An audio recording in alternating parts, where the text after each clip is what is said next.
Okay, YouTube. Well, my last video I did regarding the GMC 300E Geiger counter got a lot of good views for the video it was. I wasn't expecting that many views for all those guys out there. 800's almost, or nearly 800's pretty good within 10 months for me. But, so this is the GMC Geiger counter. We already went over that. If you don't know what this is, just go back into the video that was previously uploaded before this one.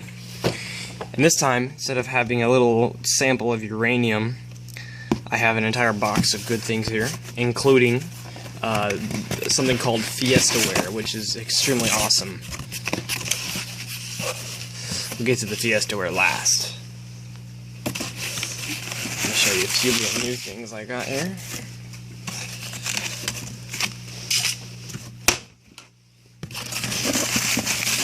Okay, so in the last video, this is the uranium, and one thing I'd like to point out is a lot of people in the comments were saying the uranium's not all that crazy or anything. Well, that's true, it's not radioactive that much at all because it's an ore form.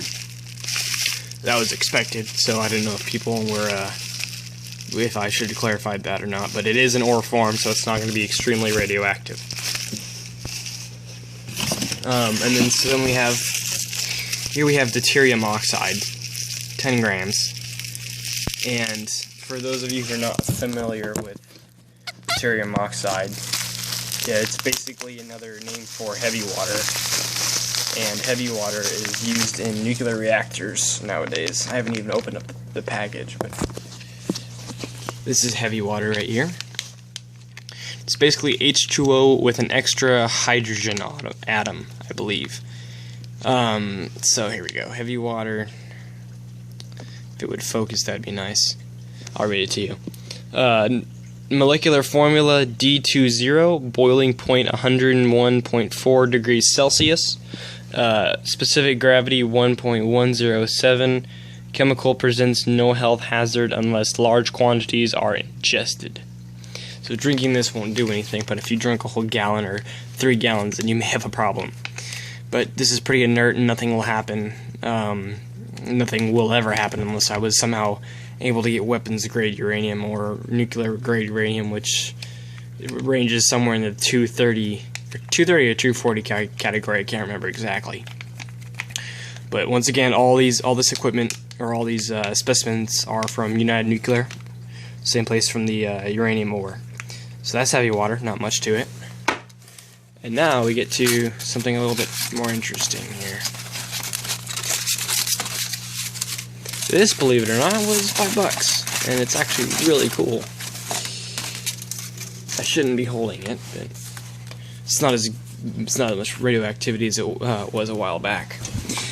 But it says, sorry for the shoddy camera work, radioactive material, Geiger counter test card.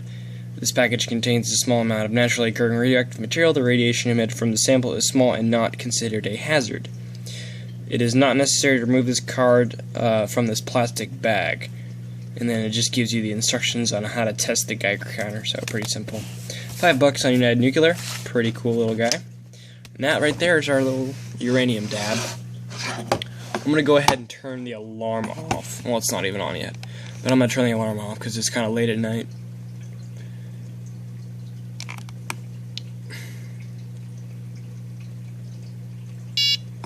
And I will increase the size of the CPM.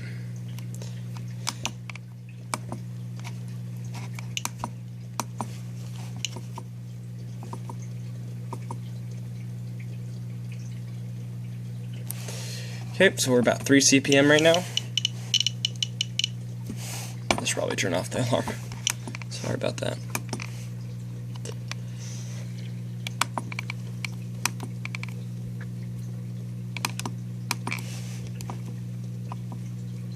Okay, so everything is off. Here we go.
that's about it. It will go to around 5 something.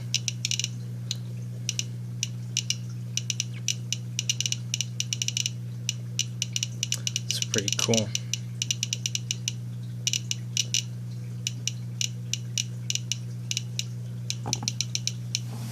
So that's our little uranium sample test. And basically what this is for is this something you'd get to measure your Geiger counter or even calibrate it. This is a great little sample for testing the CDVs. It's the actual right Geiger counter.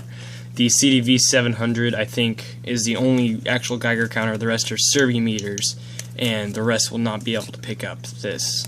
So it's kind of cool. Now, let's get to the interesting part. With the Geiger counter away, because it'll go crazy. So this is something called Fiestaware, and for those of you who have never heard of it, this was made in I think the 1950s to 1960s, or it was stopped. I think stopped in early 1970s, if I'm correct. But I was lucky enough to manage to find one at a antique store downtown San Antonio, and I thought it was kind of cool. I believed it might be Fiestaware, but I wasn't sure. So of course I brought along my Geiger counter, and it went insane. Now, this brings the question: why the hell would a dish people would eat out of be radioactive? Well, it turns out that the paint that they use on these are actually uranium. It's a glazed uranium paint, and it's not enriched in uranium, but it is a natural form uranium. So it was quite interesting, and it almost sounds like it'd be dangerous, but this is what it does. Get ready, guys.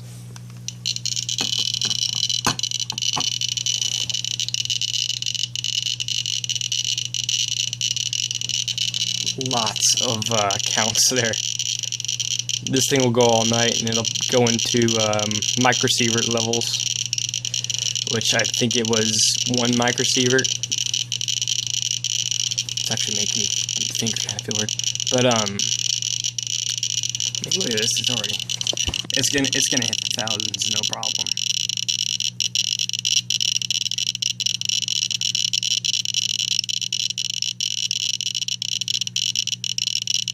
The speaker's actually having trouble keeping up with it. And it just amazes me that back in the day, people used to eat out of this.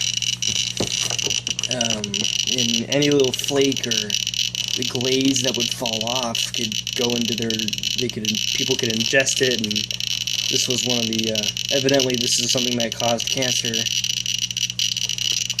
And, just kind of interesting, actually. This antique store had much bigger plates, but this one was, I talked them down to $3, they were selling it for $6, and it had just enough counts of radiation to be interesting to me.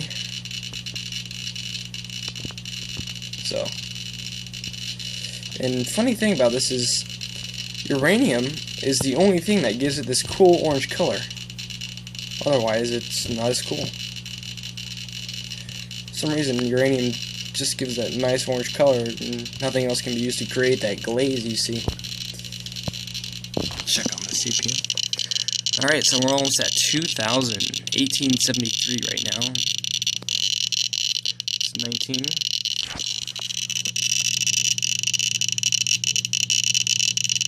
$2,041. Damn, that thing going crazy.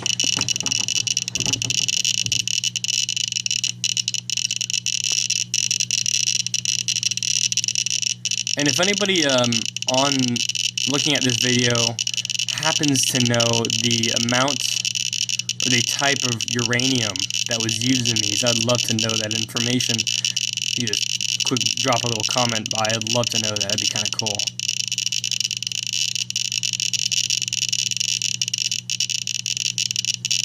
It must have been some sort of crazy uranium, because I've never really seen anything like this for a while.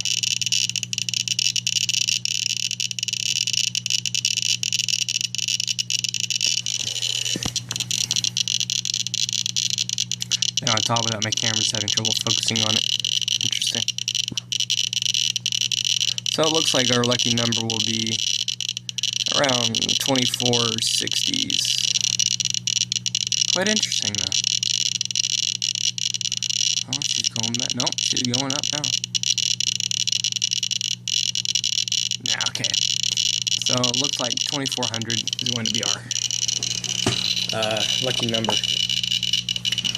But so that is that's Fiestaware. Very, very bad stuff. It's not bad to hold, otherwise I wouldn't be holding it.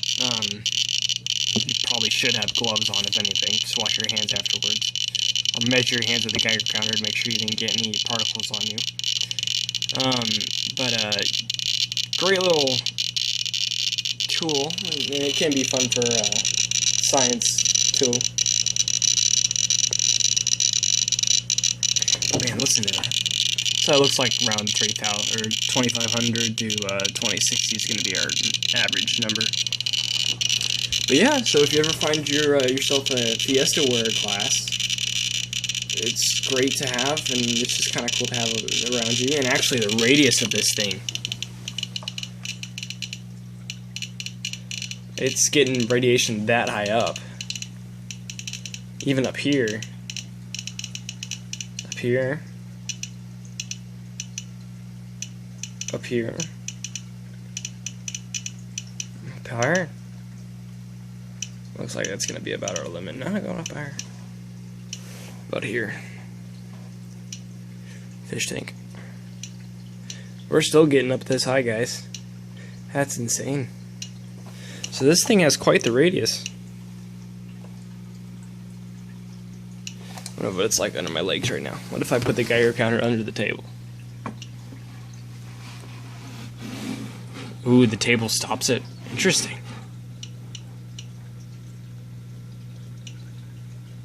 That is interesting.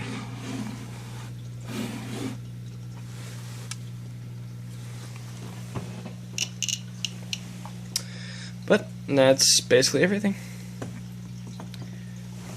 Fiestaware, very dangerous. Oh yeah, one little other fun thing I made.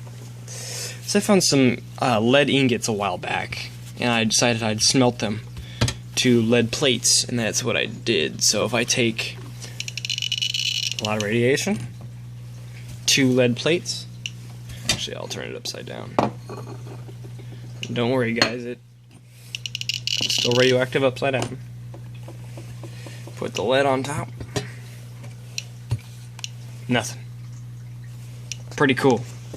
And water will actually do the same thing. If I take a Ziploc bag of water and put it on top, it'll not do anything. Interesting, but and then of course it is all gamma. Here's the foil. All gamma. So